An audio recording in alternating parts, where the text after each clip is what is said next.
उत्पत्तिकै समग्रनं युतम् अष्टभोगैः उत्पत्तिकै समग्रनन्वितमष्टभोगैः पुंसां गतिं मृगयतामिह योगमार्गे पुंसां गतिं मृगयतामिह योगमार्गे ज्ञानास्पदं अष्टभोगैः उत्पत्तिकै ज्ञानास्पदं समग्रनन्वितमष्टभोगैः ध्यानां गतिं मृगयतामिह योगमार्गे पुंसां गतिं मृगयतामिह योगमार्गे ज्ञानास्पदं अष्टभोगैः उत्पत्तिकै समग्रनन्. What's going on? What's going on? I think the live stream is The live stream is messing it up. Okay, let's try again. ध्यानास्पदं बहुमतं नयनाभिरामम् ज्ञानास्पदं बहुमतं नयनाभिरामम् Ramam पुंस्नं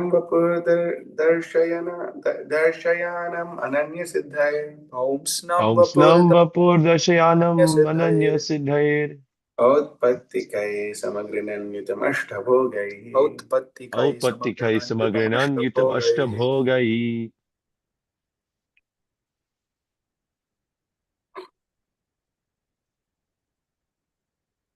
Umsam Gatim Mrigayatam Yogamagay Osnam gatin mrigayatamiha yogamargair Dhyanaspadam Bahumatam Nayanabhiramam Dhyanaspadam bahumatam nayanabhiramam Pamsnam Vapurdashayanam Ananya Siddhair Om snam vapur darshayanam ananya siddhair Outpattikai Samagrinan Yutam Ashtabhogai Outpattikai samagrinan yutam ashtabhogai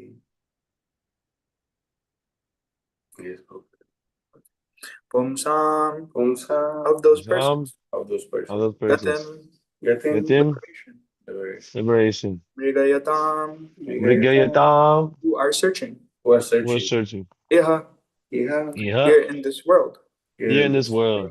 Yoga margaihi Yogamargaihi by the process of Ashtanga Yoga. by the process of Ashtanga Yoga. Dhyana, Dhyana Aspadam, Aspadam object of meditation. object of meditation. Prabhu By the great yogis. by the great yogis. Matam, approved. Nayana, eyes. Abhiramam, pleasing. Om Snam, human being. Vapuha, form. Darshayanam, displaying. Ananya, not by others. Siddhaihi, perfected. Outpatikaihi, eternally present. Samagrinan, praised. Yutam, the Supreme Personality of Godhead.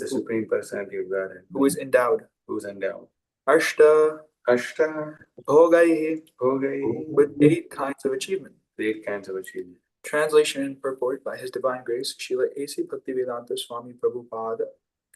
This is the form of the Lord which is meditated upon by the followers of the yoga process, and it is pleasing to the yogis in meditation. It is not imaginary but factual. As proved by great yogis, the Lord is full in 8 kinds of achievement, but for others, these achievements are not possible in full perfection. So you can go to paragraph 3 and 4, please. Beginning with 5,000 years ago. So 5,000 years ago, Lord Krishna recommended yoga practice to Arjuna, but Arjuna frankly expressed his inability to follow the stringent rules and regulations of the yoga system. One should be very practical in every field of activities and should not waste his valuable time in practicing useless gymnastic feats in the name of yoga. Real yoga is to search out the four-handed supersoul within one's heart and see him perpetually in meditation. Such continued meditation is called samadhi, and the object of this meditation is the four-handed Narayana, with bodily decorations as described in this chapter of Srimad Bhagavatam. If, however, one wants to meditate upon something void or impersonal, it will take a very long time before he achieves success in yoga practice. We cannot concentrate our mind on something void or impersonal. Real yoga is to fix the mind on the form of the Lord, the four-handed Narayana, who is sitting in everyone's heart. By meditation, one can understand that God is seated within one's heart. Even if one does not know it, God is seated within the heart of everyone. Not only is he seated in the heart of the human being, but he is also within the hearts of cats and dogs. Bhagavad Gita certifies this fact by the declaration of the Lord, Ishvara Sarva Bhutanam Hrideshe. The Ishvara, the supreme controller of the world, is seated in the heart of everyone. Not only is he in everyone's heart, but he is also present within the atom. No place is vacant or devoid of the presence of the Lord. That is the statement of Ishopanishad. God is present everywhere, and his right of proprietorship applies to everything. The feature of the Lord by which he is present everywhere is called Paramatma. Atma means the individual soul, and Paramatma means the individual supersoul. Both Atma and Paramatma are individual persons. Difference between Atma and Paramatma is that the Atma, or the soul, is present only in a particular body, whereas the Paramatma is present everywhere. In this connection, the example of the sun is very nice. An individual person may be situated in one place, but the sun, even though a similar individual entity, is present on the head of every individual person. In the Bhagavad Gita, this is explained. Therefore, even though the qualities of all entities, including the Lord, are equal, the supersoul is different from the individual soul by quantitative power of expansion. The Lord, or the supersoul, can expand himself into millions of different forms, whereas the individual soul cannot do so.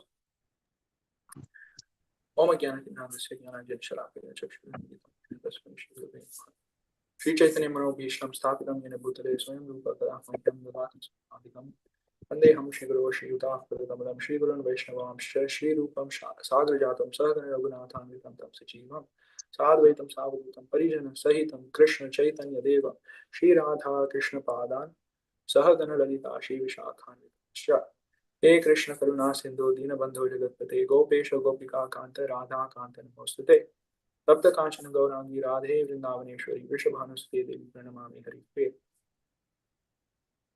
वाञ्छाकल्पतरुभ्यश्च कृपासिन्धुभ्यः च पतितानां पावनेभ्यो वैष्णवेभ्यो नमो नमः नमो विष्णुपादाय कृष्णप्रेष्ठाय भूतले श्रीमते भक्तिमार्गस्वामिनिते नामिने यस्य देवे पराभक्ते यथा देवे तथा गुरौ तस्यैते कथिताय हरिता प्रकाशन्ते महात्मनः नमो विष्णुपादाय कृष्णप्रेष्ठाय भूतले श्रीमते भक्तिवेदान्तस्वामिनिति नामिने नमस्ते सारस्वते देवे गौरवाणी प्रचारिणे निर्विशेष शून्यवादी पाश्चात्यदेशतारिणे जय श्री कृष्ण चैतन्य प्रभु नित्यानंद श्री अद्वैत गदाधर शिवासादि गौर भक्तवृंद हरे कृष्ण कृष्ण कृष्ण हरे हरे हरे राम राम राम हरे हरे पुंसां गतिं मृगयताम् इह योगमार्गैः ध्यानास्पदं बहुमतं नयनाभिरामं पुंस्नं वपुर्दर्शयानमनन्यसिद्धैः औत्पत्तिकैः समगृह्णन् युतम् अष्टभोगैः.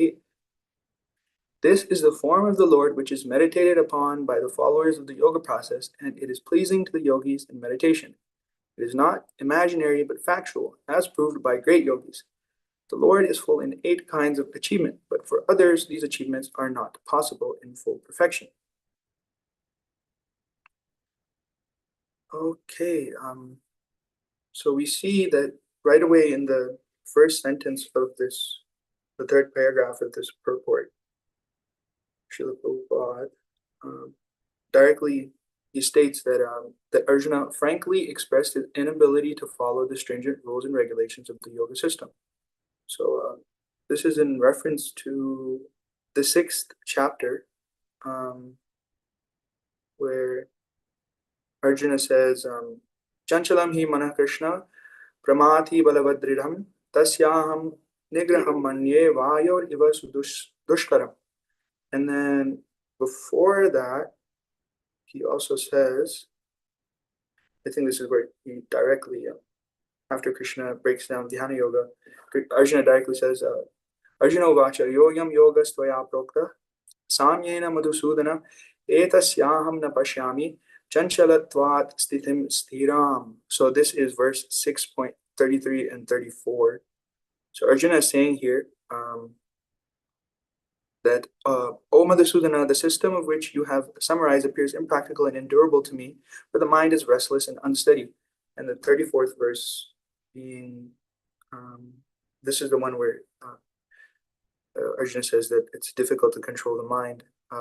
It's like it was more difficult than controlling the wind. The mind is restless, turbulent, obstinate, and very strong. O Krishna, and to subdue it, I think it is more difficult than controlling the wind. We have, once again, we have to be who is rejecting this. Krishna is explained this process of dhyana yoga, but he's speaking it to Arjuna, who is Gurakesha. He was conquered sleep. So Arjuna, while he was training under Dronacharya, he'd been training. He'd conquered sleep, so he was training both in the day and also in the night. He was able to shoot arrows and not just shoot them and then let them go out in the open anywhere. He was able to hit his targets. He completely conquered sleep. So Arjuna is a man of great caliber, and even such a person who's extremely qualified is rejecting what is being proposed by Krishna, this process of dhyana yoga, of yoga in general, Ashtanga dhyana yoga. So, and also in regards to the qualification of Arjuna, Mahotsa Prabhu was speaking about this when we were driving to Florida, that Arjuna was so great that as his Guru Dakshina, Dronacharya had asked of him to capture Drupad. Sorry. I'm getting confused with Draupadi and Drupad. So to capture Drupad, and Drupad is not, just some old man, and he's not capable of, doing anything. It's just like going and taking candy from a kid or something. No, in Bhagavad Gita 1.4, Drupad is Duryodhan says that there are many Maharathis on the other side, and he calls Drupad the mighty bowman. So that is also a great feat that Arjuna was able to perform, capturing Drupad. And then also in the Swayamvar, he was tasked that many great warriors had come for Draupadi's Swayamvar, and they all failed in performing the task. Most probably was there's water at the bottom and there's fish, and then he was able to hit. Okay, so in the eye of the fish, just by looking at the reflection, and it was rotating, correct? Yeah. So the fish was rotating, and Arjuna is able to aim, and just by looking at the reflection of this fish, he's able to pierce the eye of that fish. So Arjuna is not somebody who is unqualified, who just out of laziness or this is I don't feel like doing this. No, this is a man of great qualification, and still he's rejecting this process. And what specifically is he rejecting? Krishna? Just a selection of verses among what is required to perform this dhyana yoga. Krishna asked that if somebody wants to follow this path, this is verse 6.11 and 12. To practice yoga, one should go to a secluded place should lay kusha grass on the ground, then cover it with a deer skin and a soft cloth. The seat should be neither too high nor too low and should be situated in a sacred place. The yogi should then sit on it very firmly and practice yoga to purify the heart by controlling the mind, senses, and activities and fixing the mind on one point. And then verse 19, I just want to briefly go through what was being proposed by Krishna. As a lamp in a windless place does not waver, so the transcendentalist whose mind is controlled remains always steady in his meditation on the transcendent self. And then lastly, 626. From wherever the mind wanders due to its flickering and unsteady nature, one must certainly withdraw it and bring it back under the control of the self.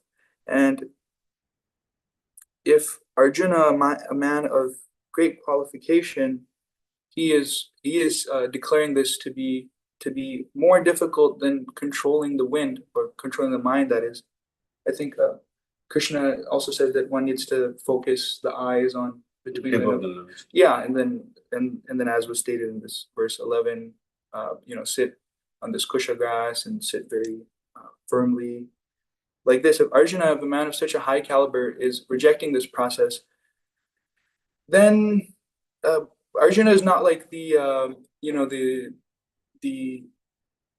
the guy who works at Starbucks and just occasionally goes to a yoga studio and says that, I'll sit in meditation and then I'll discover myself like this. No, he's a man of great sense control, a man of great qualification. So what is what is the qualification? What right do, or how possibly could such people who are completely covered over by the mode of ignorance, how can they be successful in such an endeavor if Arjuna, who is so qualified, is rejecting it, saying that it is too difficult? And in this verse, there's this bahu matam, and for word, it is translated as bahu by the great yogis and matam approved. So, what to say of taking up this process in a bona fide way under Vedic authority?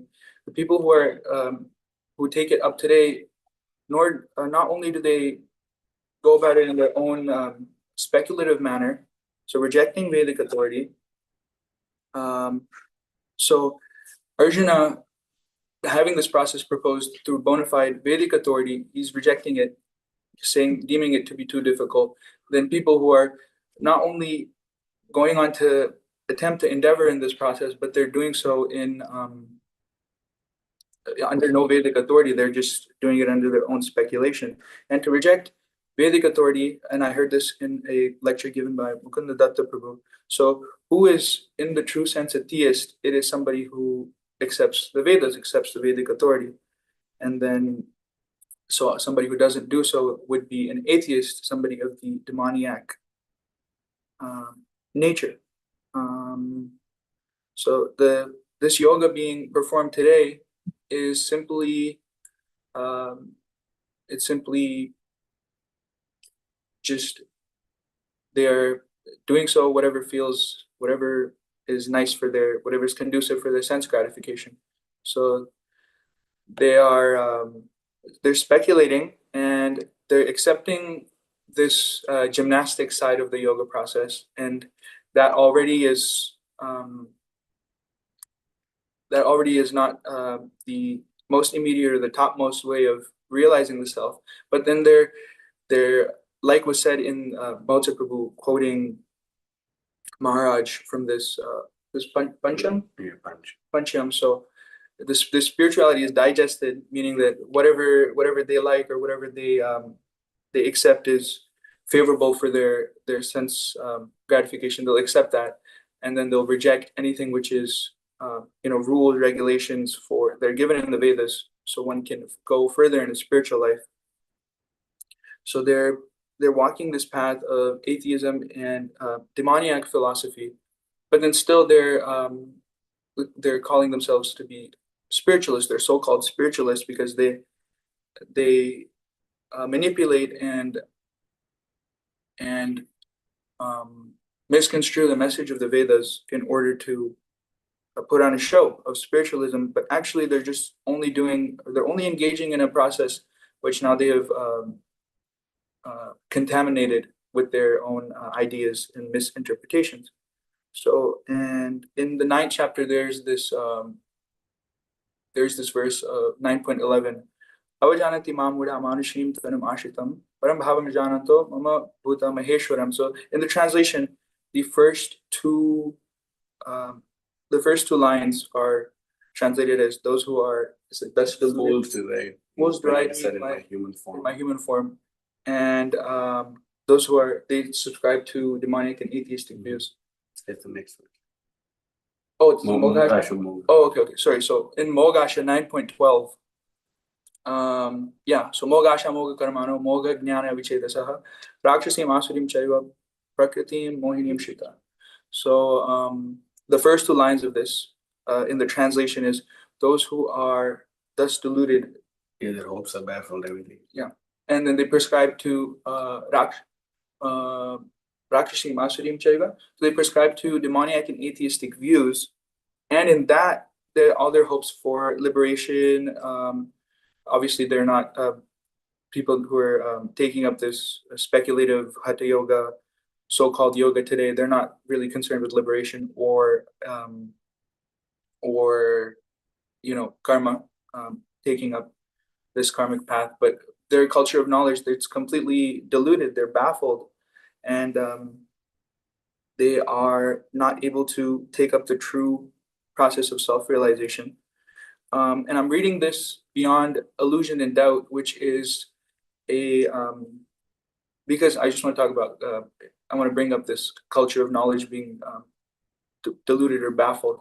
In this book, Beyond Illusion and Doubt, it's different conversations with Srila Prabhupada, where these different philosophies are presented from the West, from Greek philosophy to the early Catholic philosophers, and then in the modern day you have like Freud and all these type of so-called philosophers. So it gets crazier and crazier. It gets more and more diluted over time. You can really see the yoga nashtav parantapa is like as time goes on, it keeps getting more and more. They have to stretch the as it is. Somebody's not called a philosopher unless he comes with his own new, so with his own new philosophy, basically. So in order to be deemed as a big philosopher, they have to keep saying crazier and more wild and atheistic philosophies. And this book is organized chronologically. So first it's starting with this guy called Origen, and then that's the beginning of Christian philosophy, where there's still some he accepted reincarnation, but then he was rejected. He was actually rejected by, I think it was Augustine, and then Augustine is coming after him, and he rejected reincarnation, and then that's where the whole Adam and Eve comes from. So the reason I'm bringing this point of it being, it gets crazier and crazier. Charulation Prabhu and I were, while we were driving to Walmart late at night, we were reading the Marx section together, which is, there's like surely hundreds and hundreds of years, and it from Augustine there's some level of theology, there's some level of theism, but when you get to Marx, it's just completely rejecting any so that God exists. Yeah, it's completely hedonistic, and there's an outright rejection of God. There's an outright rejection of there being a higher authority. Rather, it's the greatest amount of good for the greatest amount of people. This is one of the things that was subscribed to by communist philosophy, which Marx is the basis of. And in order to, going back to the purport, in order to sorry, let me just pull it up really quick. In order to gratify, in order to just engage in gross sense gratification, you really have to reject any sense of theism, any sense of higher authority, as Srila Prabhupada was saying regarding that there's Paramatma in every living entity, even the cats and dogs. So paragraph number, I think it's paragraph number 4. Yes, 4 paragraph. Yeah. So Srila Prabhupada quoting this, Ishvara Sarvabhutanam Hrideshe. The Ishvara, the supreme controller of the world, is seated in the heart of everyone. So they outright reject this, because if you, first of all, if you are understanding of the fact that there is Paramatma in everyone, meaning that he's the witness. He's witnessing everyone's activities, and if there's a witness to your activities, then it's significantly more difficult to just exploit anyone that you come across, not just living entities, but then also seeing everything else as the property of the Lord.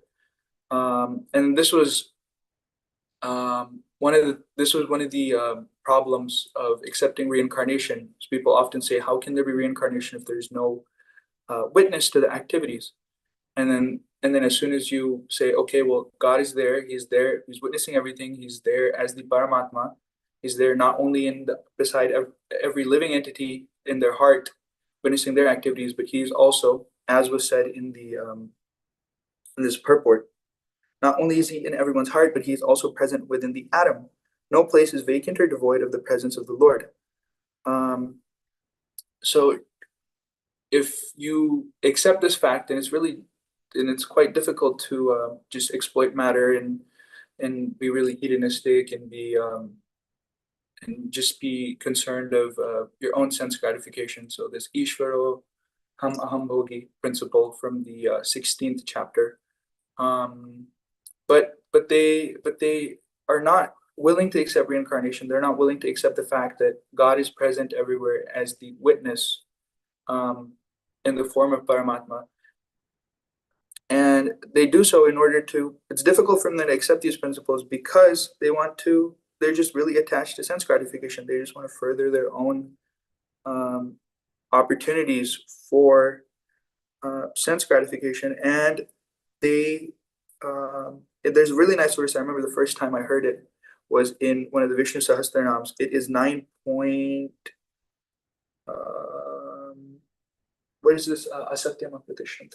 16.8. 16.8. Okay, so it's 16.8. Asatyam Apratishtam te jagadahur anishwaram aparaspara bhutam kim anyat kama hetukam. So they say that this world is unreal with no foundation, no God in control. They say it is produced of sex desire and has no cause other than lust. So we see that people that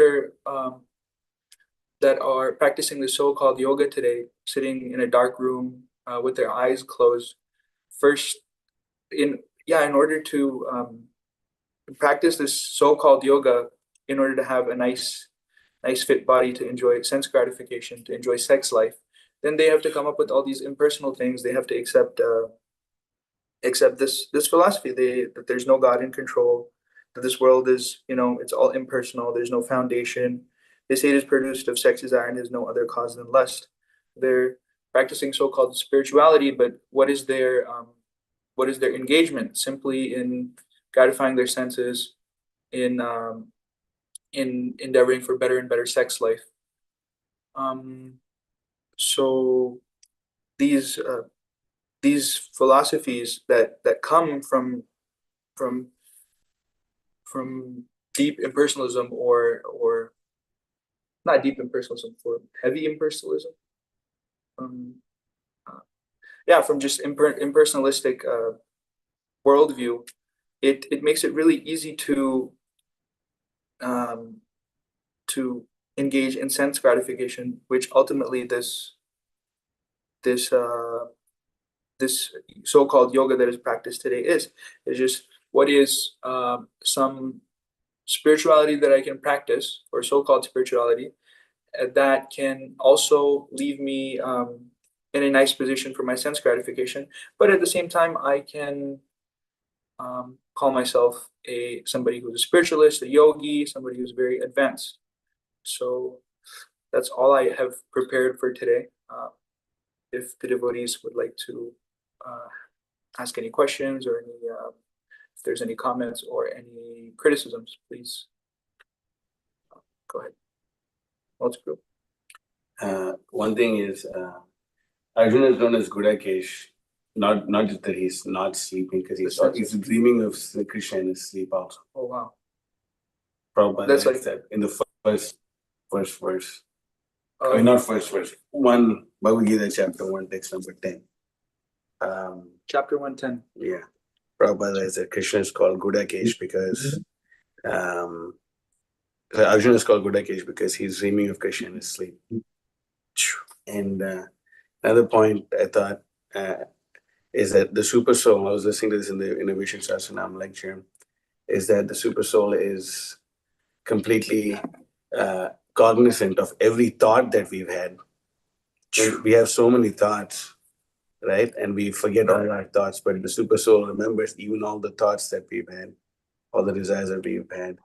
And another thing is that Jiva Goswami says that when we sleep, right, we sleep and we feel like deeply rested, we feel well rested. The reason that the jiva feels so well rested is because he comes in touch with the Paramatma in that deep sleep.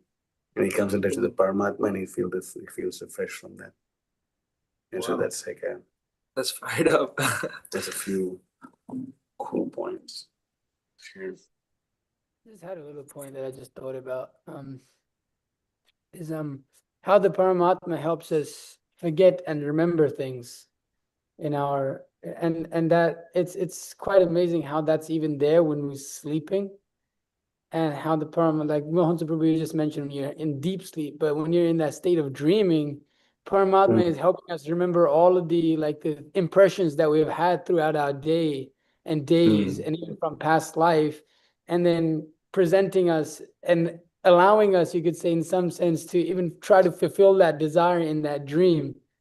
And as you get to fulfill that desire, that dream to some extent. Of course, it's illusion, but it's just a thought that I had, that Paramatma, how even on that subtle level, even in the sleeping state, still giving us remembrance and forgetfulness of our existence in this world, and then remembrance at the same time, remembrance of all the different impressions that we have had throughout our life. It's quite it's hard to understand through science. How is this like, if the scientists, they look at this, and how is it that, first of all, they can't figure out why we sleep even. They say, what is the need for it? What's the use? It's a brain's a machine, and whatever, even if you technically didn't sleep, if you just laid down and rested, it should, just like a machine sometimes has to rest, whatever. But how do you explain dreaming? Why do we dream? None of these things they can tell. And so, the Paramatma, like you were saying, Shantanu, Prabhu, how the problem, people don't have a complete conception of reincarnation, so then they don't understand the witness.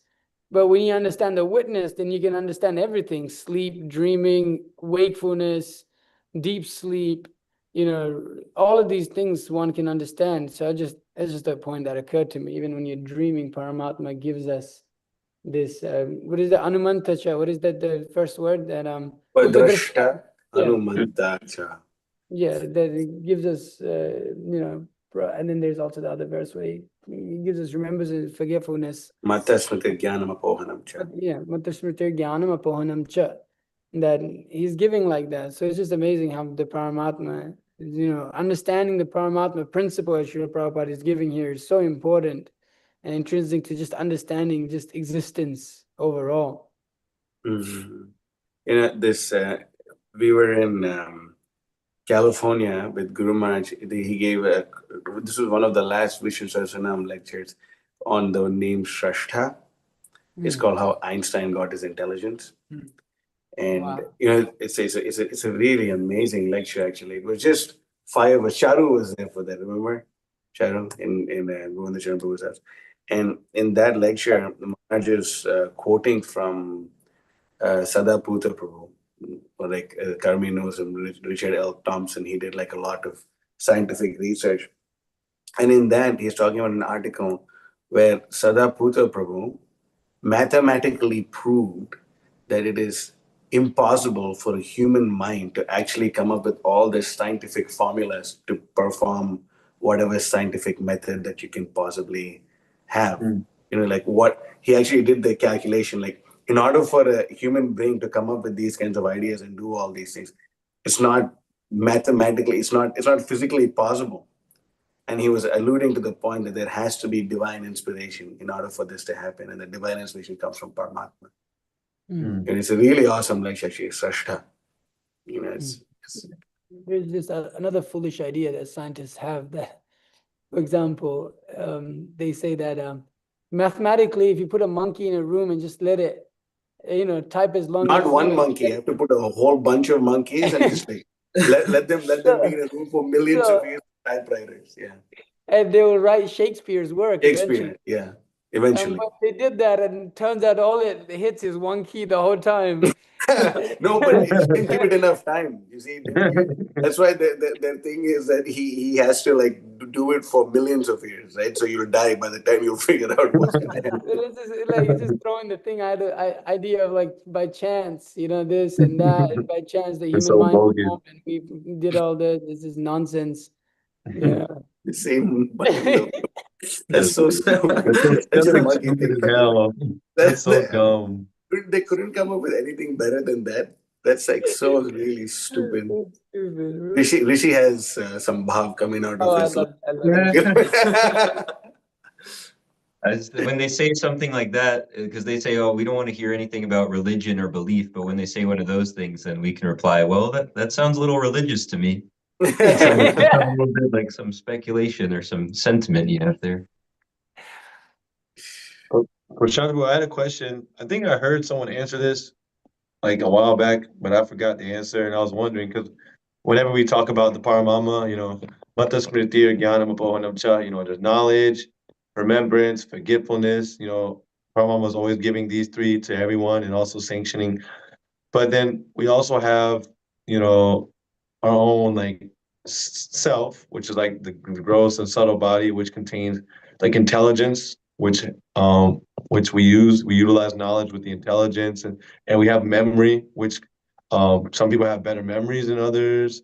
Some people can be more forgetful than others, and like this. So I'm wondering, when is it that because we can't just say, we like screw up. Oh, like Paramama gave me forgetfulness. That's like really powerful. So when do we understand how do we discriminate? Is full credit given to Power Mama, or is it like, some's given to like, how do we understand? I don't really know. So essentially, is it like, to what degree do we have free will? Like, I don't know. I mean, this is like not about just like free will. He's saying like, can I just blame Paramatma for all my mistakes, bro? Like, like he let me do it. He let me do it. Paramatma let me do it. So, I mean, that philosophy can get really crazy really quick. Paramatma made me like take that money, bro. Like, it's like you can just say what. Takes the who? Take some money. Like, Paramatma let me do it. Like, if Paramatma didn't want me to do it, why would I do it? So Paramatma made me sleep in for Mangalarti. Should we give all glories to Paramatma? Whoa. There's something I can think of right off the top of my head was the jiva, not the jiva, but the human proposes and God disposes. Man proposes. Man proposes and God disposes. So ultimately, because the jiva has the same in quality, he's the same as Krishna, but in quantity, that's where the difference is. That's where the bheda is. So every living entity, whatever action they perform, they have they have the free will. Whether you can either be forgetful or you can act accordingly. But whatever example it might be. I forgot to put salt in the kitchen because Paramatma and Krishna would not like. My hand also is controlled by Paramatma. Yeah. This were Paramatma. Paramatma.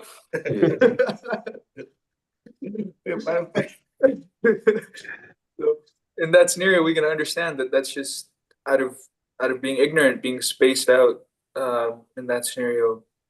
So that free will is there. You can choose to remember Krishna. You can choose to be conscious, or you can choose not to be. Therefore, that minute. It's not infinite free will. The jiva is infinitesimal. So the jiva is infinitesimal. That's pretty good. Infinitesimal, right? So there's minute free will there. So that minute free will means that you could either remember Krishna, and while doing so, you're conscious of all your decisions. And then when you're not conscious of Krishna, then you have these spaced out moments where you could, if you're really modded out, you can blame the Paramatma and say that I have no free will and I was forced to do this, etc. So yeah, that's my understanding. If somebody would like to add any more to that. I mean, it's like it's very simple that we have our prarabdha karma, we have all these things because of the decisions that we have made, right? And the reason we are more forgetful, or the reason we may not be so forgetful, the reason someone may have a bad memory or a good memory, all these things, is simply Paramatma avoiding us the fruits of our previous activities. Um, Prabhupada explains in so many places, and Vishwanath Chakravarti Thakur explains this more specifically in the Madhurya Kadambini, that Krishna doesn't interfere with the jiva unless he takes to Krishna consciousness. The soul is suffering in the hellish planets, saying, "Help me, somebody help me!" Like this and that, and Paramatma just sitting there like stone cold grave, just letting him go through what he has to go through. But the minute he says, "God help me," right? Or Krishna, Krishna, please. So when you pray to Krishna like that, that's when Paramatma interferes. Right? It comes back to the point: if you put everything in God's hand, you'll see God's hand in everything. And we understand these points. So yes, there's free will, and Paramatma can cause us to do this and that. But usually, what ends up happening is Paramatma is witnessing our desires. Paramatma is witnessing us make the wrong decisions and rewards us accordingly. So our forgetfulness, our being spaced out, our being forgetful is because we're not following the orders properly, like going to bed early. If you were to go to bed early, you will be less spaced out in the morning, right? Or if you were to just be more focused. But sometimes some devotees have to fight with the modes. We really sometimes devotees are forced to be in a particular mode of nature. Like they're fixed up, but they'll just fall asleep while chanting japa. They may just, you may be with them for some time, going from one place to another for the week. They'll sleep in the car for the whole week. What can you do? It's their guna. They have to get over that guna. And you can't really blame Paramatma for that either. It's just what the jiva has associated with. But Paramatma is helping you burn off the prarabdha karma. The minute you take on to Krishna consciousness and say all your prarabdha karma is burnt, you will die. Because your body is a product of your prarabdha karma, of all your previous activities. So we can see that when devotional service is being performed right, all the credit goes to Paramatma. But something is going wrong, all the credit goes to us. That's how we're supposed to see it on a philosophical basis also. That anything right that's happening is by the mercy of Guru and Krishna, and most of the things which are happening wrong, all glories to us for doing these mistakes. Because Paramatma by nature is perfect. He doesn't make a mistake. The spiritual master by nature is perfect. He doesn't make a mistake. Does that make sense? Yeah. Yeah. There's also cases in which like you were mentioning the mistake things in which it's seemingly to be a mistake, and in our life it looks like that, and everything's going wrong and terrible and horrible, and it's but Krishna's orchestrating, and it's hard for us to see, but then that kind of Krishna's making a point to us later down the line, hey, look, I'm in control. And actually, even though things are going seemingly wrong, as long as you engage in devotional service, you're never the loser. You're never the loser. Krishna makes a divine arrangement to do that. But as soon as we let go of devotional service, like you're saying, then we're at fault. Then we're to blame. But if we're serving Krishna and going on, then whatever the situation is, we can understand that's Krishna's arrangement also. And ultimately, Krishna is going to bring about the supreme victory for us all. Going back on Godhead. So it's just, if we're acting in Krishna consciousness, there's never a bad situation.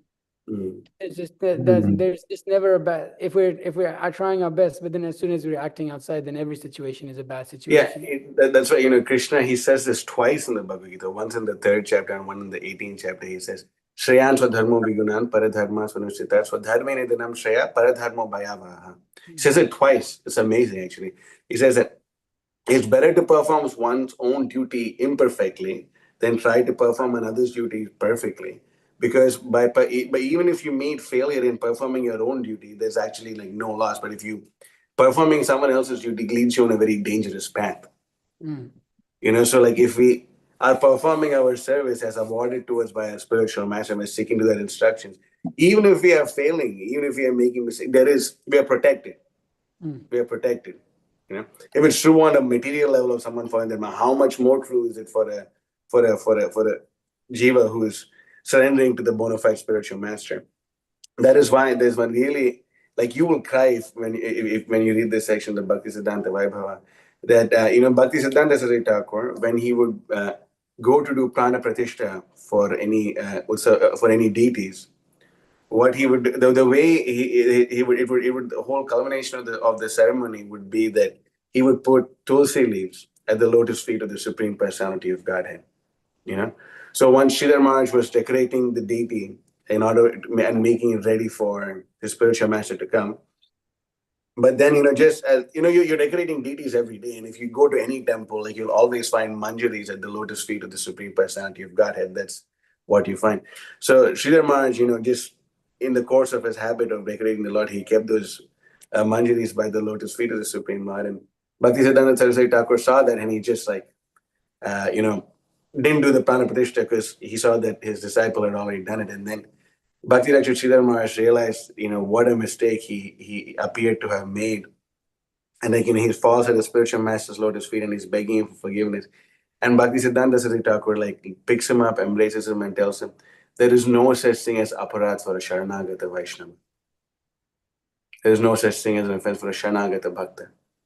And so if you're full on Sharanagati, taking full shelter at the lotus feet of the spiritual master and the Vaishnavas and Krishna, there is no question of offense. There's no question of aparat.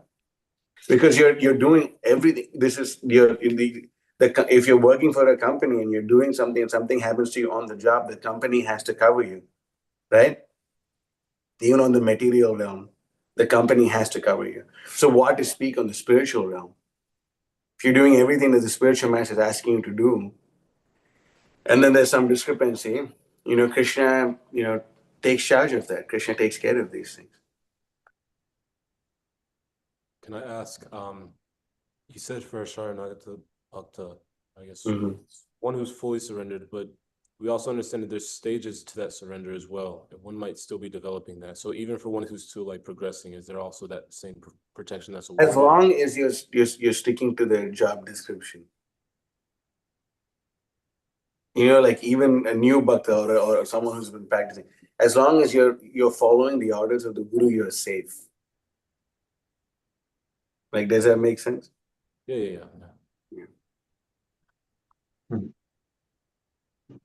Okay. Yeah. Give something. Okay. Srimad Bhagavatam ki Jai. jai. Yeah. Vancha Kalpadurubhisha.